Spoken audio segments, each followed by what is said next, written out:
Hi folks, welcome back to Stacey Can. Today I am preserving some dilled pickled eggs. And you may be wondering, really? But I actually like them a lot.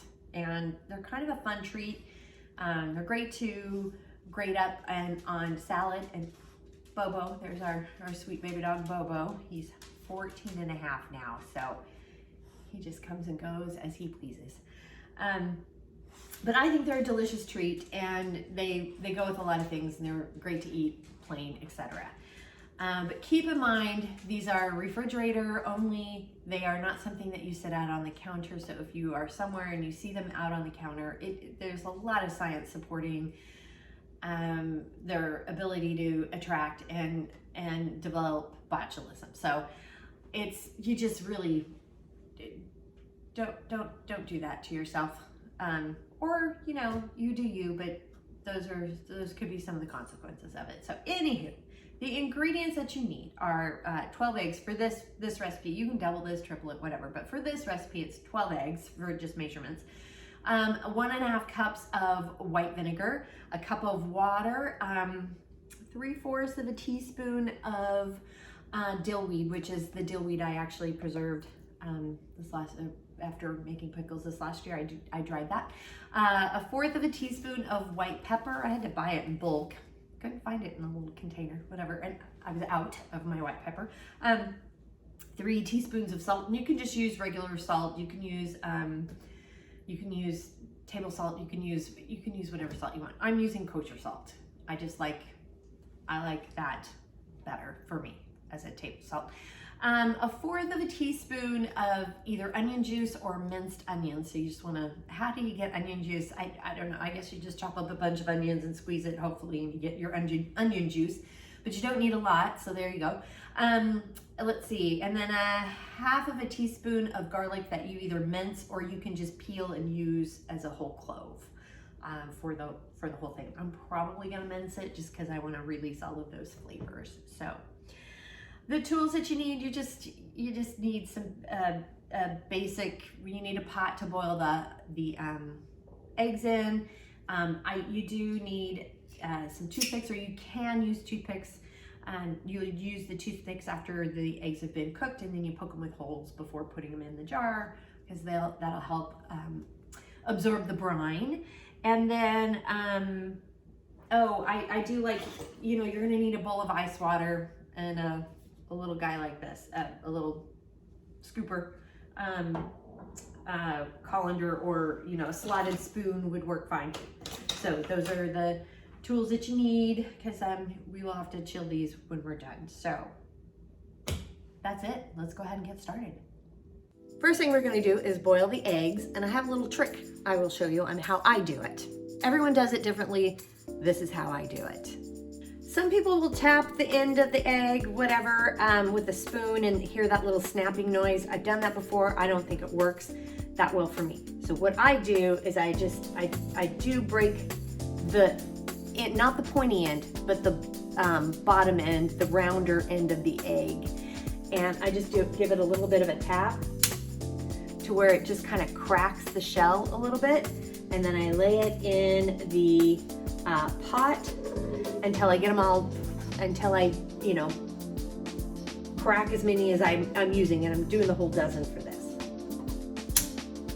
And it's just barely cracked, and you can kind of feel it there. What that does is that water will get in through the shell, between the shell and that little liner area, and it just, I find that they do a really good job of peeling once they cool. And then after you get them all cracked, you fill your pot full of water. Make sure you have 1 inch of water over the eggs, and you set them to boil. Fun little tip or trick, if you will, to boiling and then peeling eggs, making a hard-boiled egg. I find that when you not on the pointy end, but on the bottom end that's a little bit rounder, you wanna very gently crack that, very gently on a hard surface. So yes, it's very, very gently cracked. And I find when you do that, there's water that gets into between the shell and the membrane in there, and then as it's boiling, that water just kind of, it just does a really good job of kind of getting between the shell and the membrane, and then it's easier to peel when they've cooled. That is my tip or trick. I think it works really well. And now we're gonna put it into a pot and cover the eggs with an inch of water and off to the stovetop to start the boiling process. I got the eggs here ready to go, and I've kicked the heat up to high, and when it comes to just right before a boil, we will cover it and cut the heat. So this has come to a nice little gentle boil. So I've cut the heat, I'm covering this, and I'm setting a timer for about 18 minutes, and then we will take them out. Now that I have the eggs simmering, I'm gonna go ahead and mince up my garlic and my onion and measure out the rest of the ingredients. Alrighty, so the eggs are done boiling, and now I'm just gently scooping them out and putting them into a bowl of ice water to cool them off. And yeah, some of them kind of got a little, there's some of the shells cracked a little bit more, and some of the egg white came out, but I don't personally care. If you want prettier eggs than that, you can do it a different way. Now I'm gonna wait for them to cool off before peeling.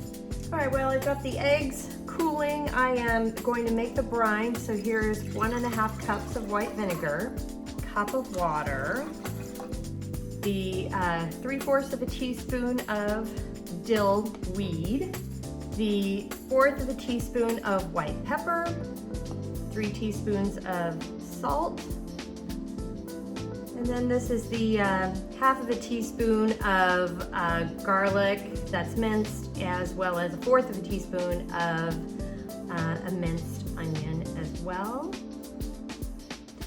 And I ended up using an onion I already had that was open in the refrigerator. And so we're gonna go ahead and bring this up to a boil. And when it comes to a boil, we'll drop it down to a simmer.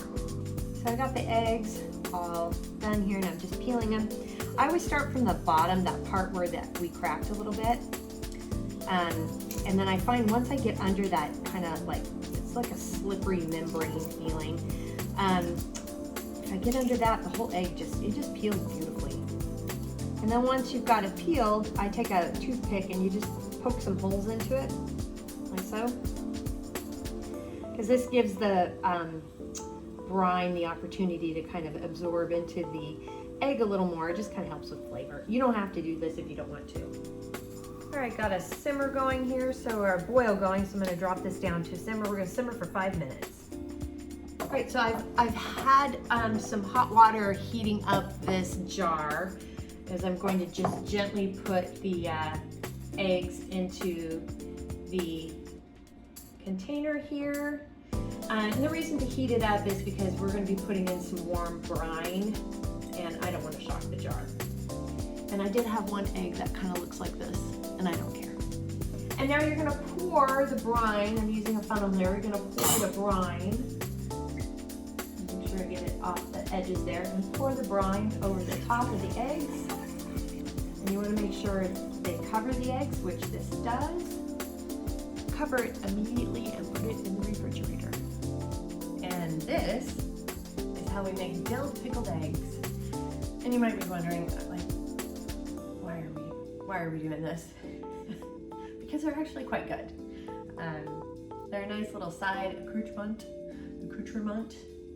for, put it on a salad. You can eat them just right out of the jar. You can mash them up if you'd like to make an egg salad sandwich, whatever you would like to do. You can grate them again on top of a favorite dish. It's just they're very good. They're very tasty, and it's something you can make in the winter, and it's good year round.